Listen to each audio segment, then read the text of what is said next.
Eli Ward had never thought he would end up on a planet where the sky never truly brightened, where the wind cut through his thin jacket like icy knives, and where the people were taller than most humans, their skin shimmering like crystal in the dim light.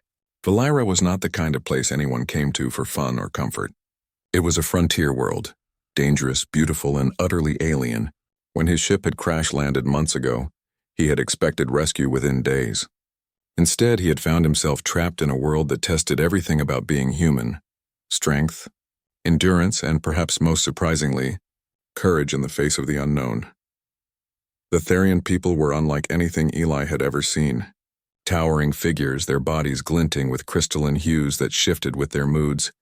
They moved with a grace that was almost unnatural. Their eyes glowed faintly, and when they spoke, the words resonated with a sound that seemed to reach deeper than the ears.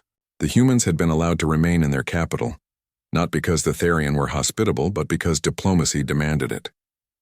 Eli had quickly learned that the slightest misstep could lead to humiliation, or worse, banishment into the icy plains where survival was nearly impossible.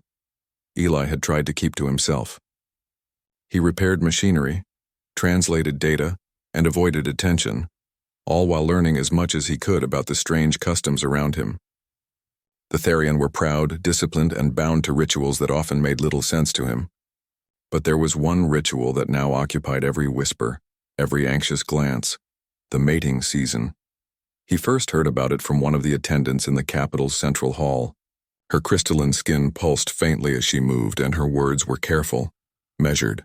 The mating season approaches. Those chosen must honor the tradition, or the consequences could be dire. Eli had assumed it was a metaphor, some cultural form of partnership or alliance. But when he saw the announcements displayed on crystal panels, showing tall warriors standing with the ritual's symbols, he realized it was literal.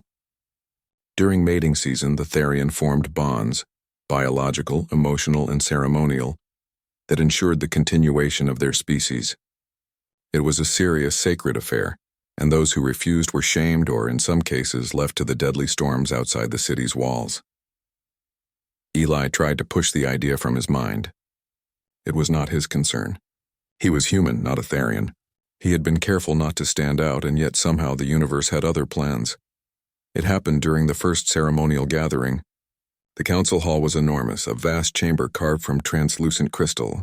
The walls shimmered, reflecting the soft luminescence of the Therians' bodies, and the ceiling seemed to stretch into infinity. Eli found himself at the edge of the crowd, trying to remain invisible when a ripple of silence passed through the hall.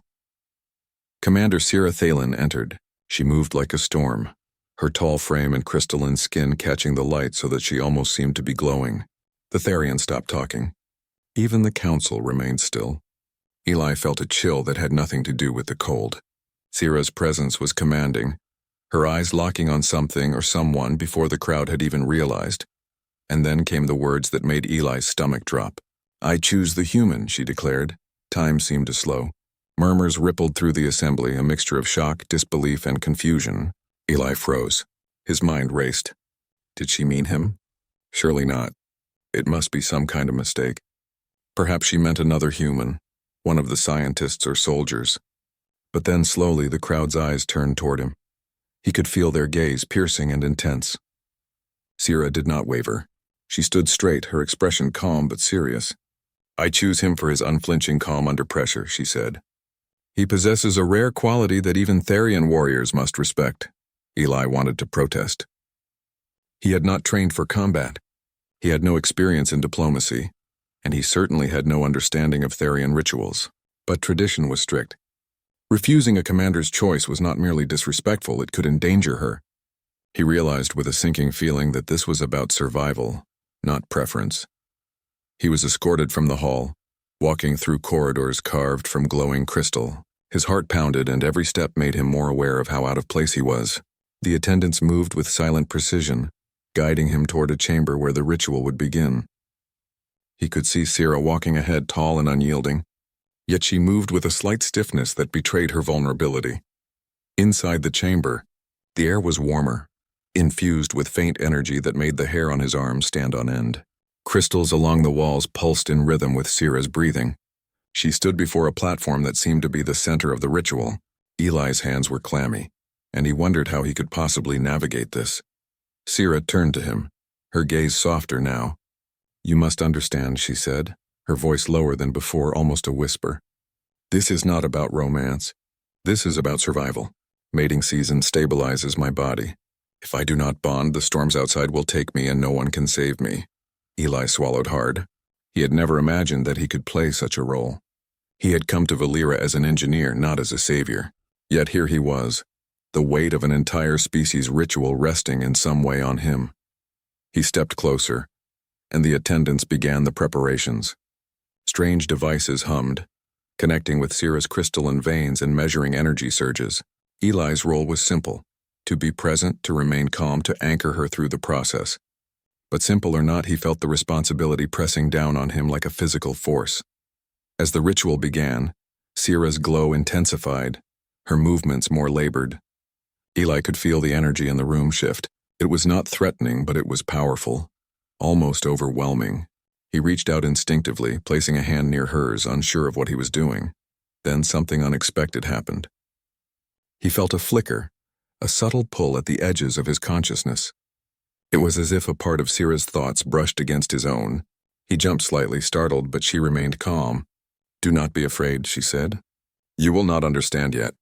Just stay with me." Minutes passed like hours. The ritual was intense, more than Eli had anticipated. Sira's body shimmered brighter, the energy pulses stronger, and the attendants moved around them with precise movements. He tried to focus, to remain steady, even as a strange warmth began to flow through the air between them. In those moments, Eli began to see her differently. She was no longer the intimidating warrior commander who had chosen him so publicly. She was a living being with fears, vulnerabilities, and a sense of duty that weighed heavily on her. The image of her standing tall in the council hall faded, replaced by the quiet, exhausted woman in front of him. He spoke softly, almost to himself. "I don't know if I can do this." Sira looked at him, and for the first time her guard seemed to drop. "You already are," she said. "I chose you not because I wanted to, but because I needed to. And now I trust you to be here to hold steady when I cannot." The words hung in the air, simple yet heavy with meaning. Eli realized then that this was not just a ritual. It was a test of character, courage, and the ability to connect across the boundaries of species and experience. Hours passed. The energy fluctuations began to subside. The hum of the devices quieted. Sira's breathing slowed, and the faint glow in her veins returned to normal. Eli, exhausted and bewildered, felt a strange sense of accomplishment. He had survived. More importantly, he had helped her survive. As they left the chamber, the first winds of the planet's magnetic storm began to howl outside. The attendants moved quickly, securing protective barriers. Sira walked beside Eli, silent for a moment, then said quietly, "You may think you are just human, but today you proved that humans are not fragile. You are stronger than you realize." Eli looked at her, unsure how to respond. "I was just trying not to fail," he admitted. Sira smiled faintly, a small, rare gesture that softened her crystalline features. "That is exactly why I chose you." They stepped outside into the twilight, the wind stinging their faces, the storms looming, and for a brief moment, Eli felt a strange connection to this alien world, to this warrior who had chosen him, and to the idea that perhaps humans were capable of more than anyone had imagined. The night stretched on, cold and endless, but for Eli, a spark had been lit, a spark of trust, of courage, and of a bond that neither of them fully understood yet. Somewhere deep inside, he knew that this was only the beginning. The storm outside was fierce, but the one between them, strange and new, was fiercer still. The next morning, the city of Valera lay under a heavy, violet sky. The magnetic storms that had raged overnight had subsided, leaving only the soft, eerie hum of the planet's energy. Eli woke with a stiff neck and aching muscles, but there was a strange calm in the air. He had survived the ritual, and Sira was alive. More importantly, the bond they had shared during the ritual lingered, faint but unmistakable. Eli found her standing near the edge of the city's high terrace, looking out across the frozen plains. The wind whipped her crystalline hair, and she remained still, her form catching the faint light so she seemed almost otherworldly. Eli approached carefully, unsure of what to say. "You're quiet this morning," he said, trying to sound casual. Sira glanced at him, her eyes reflecting the violet light. "I am thinking," she replied simply. The bond, it is stronger than I expected. Not just with the ritual, but with you. I did not anticipate this, humans. You are unpredictable, Eli frowned. Unpredictable? That sounds like a compliment, I think. Sira allowed herself a tiny, almost imperceptible smile. Perhaps it is. For the first time since he had arrived on Valera, Eli felt like more than an outsider. He was part of something larger, something important. But the true test had not yet come. The planet's magnetic storms were linked to the Therian mating cycle. These storms were not mere weather. They were dangerous surges of energy that could disrupt life itself if the bonded pair was not aligned. The ritual was only the beginning. Now they had to survive the real storm. The attendants arrived to guide them through the next phase. They brought strange devices, crystals that pulsed with soft light, and containers of a fluid that seemed to react to both Sira's and Eli's presence. Eli listened carefully as one of the attendants explained in measured tones. The bond is not merely ceremonial. It stabilizes the body, synchronizes energy, and allows both partners to survive the seasonal surges. The stronger the emotional connection, the more stable the bond. Eli blinked. Emotional connection? Yes, Sira said, her voice steady. It is not physical alone. The bond works through trust, empathy, and courage. It is survival through unity. They spent hours preparing. Eli learned quickly, his human intuition proving useful in ways even the Therian did not anticipate. He held Sira's hand during the tests, and slowly, he began to feel subtle pulses of energy through his fingertips, like whispers of thought and emotion. At first it was faint, almost imperceptible, but as he focused, he could sense her fatigue, her worry, and the steady determination that had made her a commander. Sira, in turn, felt the warmth of his presence, his calmness despite the storm, his humor hiding under nervousness, and the surprising strength in his resolve. The bond between them grew stronger with each passing hour, not through choice alone, but through shared experience and mutual reliance. By midday, the storm began to intensify again. Dark clouds swirled across the sky, crackling with violet lightning that danced across the plains. The attendants hurried to secure protective barriers, but Sira's condition began to show strain. Her crystalline veins pulsed erratically, energy surging in ways that were dangerous even for her species. Eli knew then that this was no longer just a ceremonial ritual. Her life depended on him staying calm, steady, and focused. Eli, Sira said, her voice slightly strained, the storm is stronger than normal. You must stay with me. Focus only on the bond. Eli nodded, trying to steady his breathing. He had never been in a situation like this. In his human experience, survival was often physical, strength, endurance, tools. Here, survival required emotional connection, understanding another species, and maintaining composure under impossible pressure. He reached for her hand again, and the moment his fingers touched hers, he felt a rush of energy that made his chest tighten. Suddenly, he heard a voice, not in his ears, but in his mind. It was hers, clear, commanding, yet tinged with vulnerability. Hold steady. Trust me, Eli's heart raced. He could feel her thoughts, her emotions, and a strange rhythm of energy that synchronized with his own. I trust you, he said aloud, though she could feel it even if he didn't speak. The storm hit with full force. The wind howled across the terraces, ice shards whipping through the air. Crystals along the walls of the city hummed and pulsed violently, threatening to fracture. Most attendants had evacuated to secure shelters, leaving only Eli and Sira to face the surging energy together. For hours, they stood side by side, hands clasped, minds aligned. Eli could feel her fear, the strain of her body, and her determination to survive. In turn, Sira felt his courage, his calmness, and his steady heartbeat, which grounded her. The bond was no longer abstract. It was physical, emotional, and deeply real. At one point, Sira faltered, her knees weakening under the strain. Eli instinctively wrapped an arm around her, supporting her. He could feel her pulse racing, her energy flickering dangerously. Through their connection, he sent her steadying thoughts, humor, and confidence, focusing every ounce of his attention on keeping her safe. You are stronger than you believe, he said quietly. We'll get through this together. Sira's eyes met his, and for the first time, her warrior pride softened completely. You are not like any human I imagined, she whispered. I did not choose you lightly. The hours dragged on, but slowly the storm began to subside. The violet lightning diminished, and the energy in the crystal stabilized. Both of them were exhausted but alive. The bond had not only protected Sira, it had also changed something in Eli.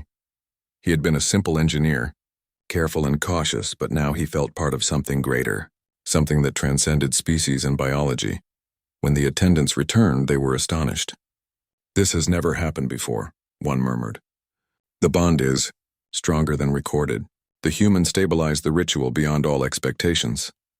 Sira stepped forward, her armor slightly cracked from the strain, but her eyes shining with a mixture of exhaustion and pride. She addressed the council, her voice clear and commanding despite the ordeal. "The bond is complete. The human has proven himself not only worthy but essential. Our survival is assured because of him." Eli's jaw dropped. He had survived a ritual, a storm, and now the council itself recognized him as more than a human outsider. He glanced at Sira, who gave him a small nod, acknowledging the effort and courage that had kept her alive. Over the next few days, they remained closely connected. Eli learned to understand the subtle cues of the Therian, their expressions, their energy flows, and their emotional rhythms. Sira, in turn, relied on him more and more, not just for the bond, but for the perspective and determination only a human could provide. One evening, as the twin moons of Valera rose over the frozen plains, Eli and Sira stood together on a high terrace. The city below glimmered like a field of stars, the storm long gone, leaving a serene calm. "You have changed how I see humans," Sira said softly, her hand resting against his. "You are not fragile. You are not weak. You are remarkable." Eli smiled, a little embarrassed. "I guess I'm more than just an engineer now." Sira laughed quietly, the sound musical and light, a rare gift for those who knew her. "Yes," she said, "you are more than that. And now the bond is permanent. You will remain at my side, not just for survival, but because we have chosen it. Together." Eli felt a warmth spread through him that had nothing to do with the storm or the ritual. It was a connection built on trust, courage, and the recognition of strength across worlds. He had arrived on Valera as a simple human, untrained and unsure, but he would leave as someone more, someone who had faced the unknown, confronted a culture alien and proud, and emerged stronger not just in body, but in spirit. The night stretched on, silent except for the soft hum of the city. Eli and Sira watched the twin moons rise side by side, two beings from different worlds bound together by choice, trust, and courage. The future was uncertain. Storms would come again and challenges awaited. But for the first time, Eli knew that together, they could face anything. Valera was no longer just an alien world to him. It was a place of discovery, growth, and connection, and in that moment he realized something profound. Being human did not make him weak. It made him unpredictable, resilient, and capable of a bond that even the most powerful Therian had not imagined possible. As the moons climbed higher, casting a gentle violet glow, Eli whispered softly to Sira. "We made it," Sira smiled, her crystalline features glowing faintly in the moonlight. "Yes," she replied, "and this is only the beginning." The winds of Valera were calm now, but the bond between human and Therian pulsed with life, a reminder that courage, trust, and connection could transcend worlds, species, and even the harshest storms. Together they would face the future, united, strong, and unbreakable.